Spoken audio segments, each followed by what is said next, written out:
Hello. Good evening. Tonight I'm going to be talking to you about democracy. It's a very common form of government seen all over the world, and it's even here in America.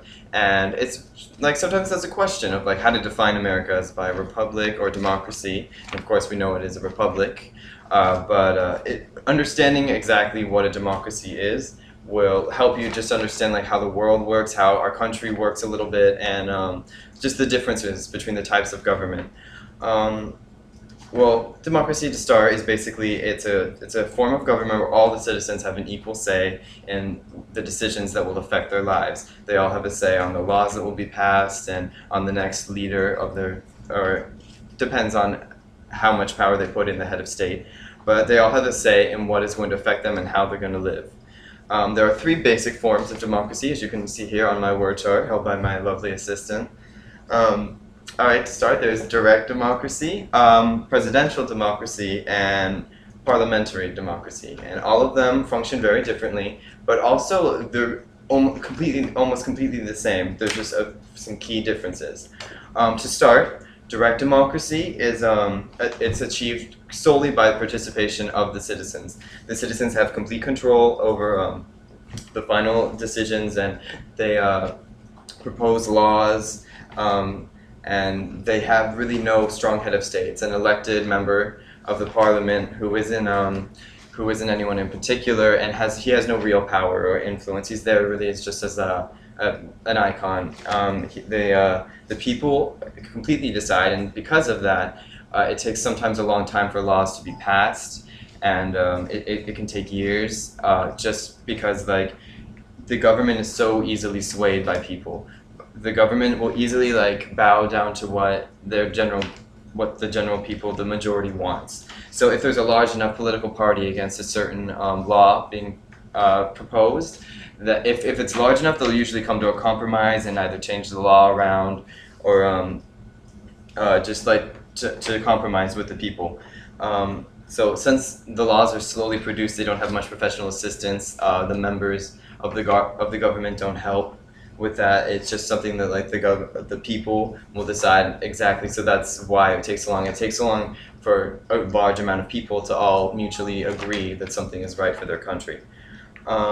Moving on, the presidential democracy is it's a form of government that we have here in America where it revolves around a strong central president who is head of state completely. He has final decision, but he may not make a full decision rationally without consulting how his people will feel and how the government will take his decision, because we can't oppose him and we can't stop him because the government and president almost share equal powers. The president may block a law by veto. He may propose a law, and he may also stop a law just through veto. The laws are still decided by the Congress, and in the Congress, lobbyists, they don't exactly have the right to be heard, but they do still keep some influence. A fact here, written by Matthew Iglesias in his article, The Perils of the Presidential Democracy, it said that the United States is the only country, or one of the only countries, with constitutional continuity, where the Constitution has been relatively undisturbed. We're prideful in our Constitution, and we keep it how we want it, and anything that's unconstitutional is generally considered negative. We're trying to keep our original roots. Parliamentary democracy, the final one, final third form, is a democracy that focuses on a strong parliament, a strong group of officials, of members of government. They're strong. Political parties have strong position. Each political party has a very strong say, and the head of state is either an elected official or a monarch, say a queen or king. Laws are decided by the government or the leaders of the party, since the parties have so much influence. Like they each have a representative that can have a very strong influence on what laws will be passed. Laws are debated and passed completely by the power of the parliament. And if there's a large majority opposing a certain bill or law, then they'll usually come to a compromise coalition, or they will eventually be changed at the next elections. The next elections, they will completely just re-propose it again. If there's a new majority that still feel opposed to the law, then they will bring it up at the next elections and make a change. And the parliament is chosen for a certain period of time. It may be replaced at re-elections if a majority can't be reached. So say if the parliament is actually functioning correctly, they can't all agree, they can't all make solid decisions, then they will change exactly how they who is on the parliament and try to make decisions more efficiently.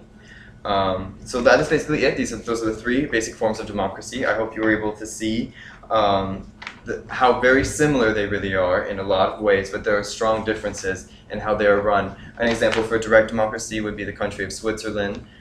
Presidential, of course, America. Parliamentary would be the UK, United Kingdom. They all have a significant amount of power to the people. That's like their strongest similarity. Each of them are strongly related to the people. All of them give, the people have the strongest say in these forms of government. And, but they all, you can see, believe in a different head of state, some not at all, some very strongly, some minimally. And that's basically it. So democracy is all around and should be understood. And I hope I helped you with that today. Thank you.